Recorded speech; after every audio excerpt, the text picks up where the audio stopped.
বাসর রাত্রে স্ত্রী যদি হায়েজ অবস্থায় থাকে বা হায়েজ হয়, তাহলে স্ত্রীর সাথে ওই রাতে সহবাস করা যাবে কি যাবে না? হায়েজ অবস্থায় স্ত্রী সহবাস করা আমাদের জন্য জায়েজ কি জায়েজ নেই? আসসালামু আলাইকুম ওয়া রাহমাতুল্লাহি ওয়া বারাকাতুহু। আলহামদুলিল্লাহি রাব্বিল আলামিন ওয়া সলাতু ওয়া সালামু আলা আশরাফিল আমবিয়া ওয়াল মুরসালিন ওয়া আলা আলিহি ওয়া আসহাবিহি আজমাইন।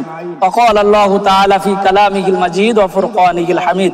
আউযু বিল্লাহি মিনাশ শাইতানির রাজীম। বিসমিল্লাহির রহমানির রহিম। ওয়া মিন আয়াতিহি আন খালাকা লাকুম মিন আনফুসিকুম আজওয়াজা লিতাসকুনু ইলাইহা ওয়া জাআলা বাইনাকুম মাওয়াদ্দাতাও ওয়া রাহমা। ফাকালা আল্লাহু তাআলা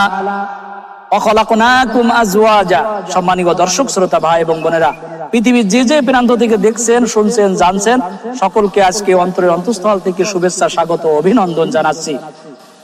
যারা নতুন বিবাহ শাদীতে আবদ্ধ হতে যাচ্ছেন, নতুন বিবাহ করার চিন্তা করছেন, কপত কপতি, যুবক যুবতী, কিশোর কিশোরী, নারী পুরুষ যারা আজ বিবাহ শাদী করবেন, বিবাহ শাদীতে আবদ্ধ হবেন, আজকের এই ভিডিও তাদের জন্য।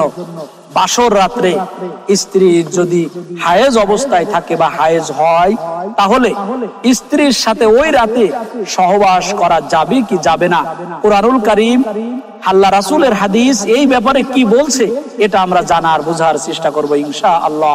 আমা তাওফীকি ইল্লা বিল্লাহ।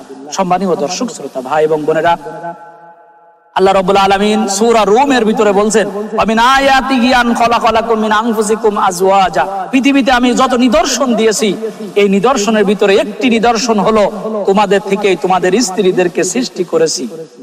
এই নিদর্শন কেন দিয়েছি, কেন স্ত্রী সৃষ্টি করেছি?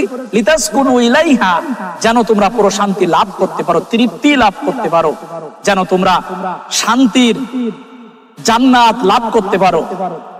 ওয়াজআলা বাইনাকুম মাওয়াদ্দাতা ওয়া রাহমা, আর তোমাদের একে অপরের মাঝে, স্বামী স্ত্রীর মাঝে তোমাদের মধুর সম্পর্ক তৈরি হয়, ভ্রাতৃত্ব সম্পর্ক তৈরি হয়, বন্ধুত্ব সম্পর্ক তৈরি হয়, ভালোবাসার সম্পর্ক তৈরি হয়। আল্লাহ রাব্বুল আলামিন অন্যত্রই বলছেন, ওয়া খালাকনাকুম আজওয়াজা, তোমাদের থেকে তোমাদের স্ত্রীদেরকে সৃষ্টি করা হয়েছে। আল্লাহ রাব্বুল আলামিন অন্য জায়গায় বলছেন, ওয়া ইয়াসালুনাকা আনিল মাহিদ কুল হুয়া আযান ফাতাজিলুন নিসা ফিল মাহিদ ওয়া লা তাকরাবুহুন্না হাত্তা ইয়াতহুর।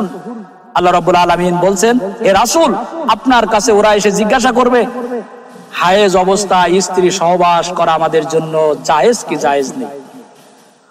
কুল হুয়া আযান ফাতাজিলুন নিসা, আপনি ওদেরকে বলুন এই পিরিয়ড, এই সময় স্ত্রী সহবাস করবে না, কারণ এই সময়টা তাদের জন্য কষ্টদায়ক, বেদনাদায়ক।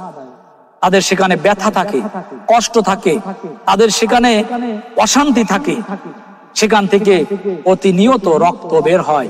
এই জন্য তোমরা এই অবস্থায় সহবাস করবে না।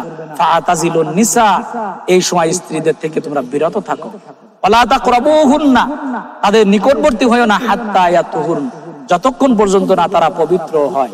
এই জন্য আল্লাহ রাব্বুল আলামিন এই আয়াত বলে বিশ্ববাসীকে বলছে, স্ত্রী সহবাস করা, যে 5 টাইমে 5 সময় স্ত্রী সহবাস করা হারাম, তার ভিতরে একটি হলো এই হায়েজ অবস্থায় স্ত্রী সহবাস করা। এই হায়েজ অবস্থায়, তাই বাসর রাত্রে হোক বা যে কোনো রাত্রে হোক, যে কোনো সময় হোক, বিবাহ শাদী করার পরে স্ত্রীর হায়েজ হলেই স্ত্রীর সাথে সহবাস করা যাবে না। তবে বাসর রাত্রে এই স্ত্রী সহবাস বাদে আপনি অন্যান্য যত উপভোগ আছে, অন্যান্য যত কথাবার্তা আছে, যত মলিন ব্যবহার আছে, আপনি সবগুলো করতে পারবেন, কিন্তু স্ত্রী সহবাস আপনি করতে পারবেন না। এই জন্য আল্লাহ রাব্বুল আলামিন এই বিষয়টি আমাদের বুঝার, উপলব্ধি করা তৌফিক দান করুন, আমিন। আসসালামু আলাইকুম ওয়া রাহমাতুল্লাহি ওয়া বারাকাতুহু।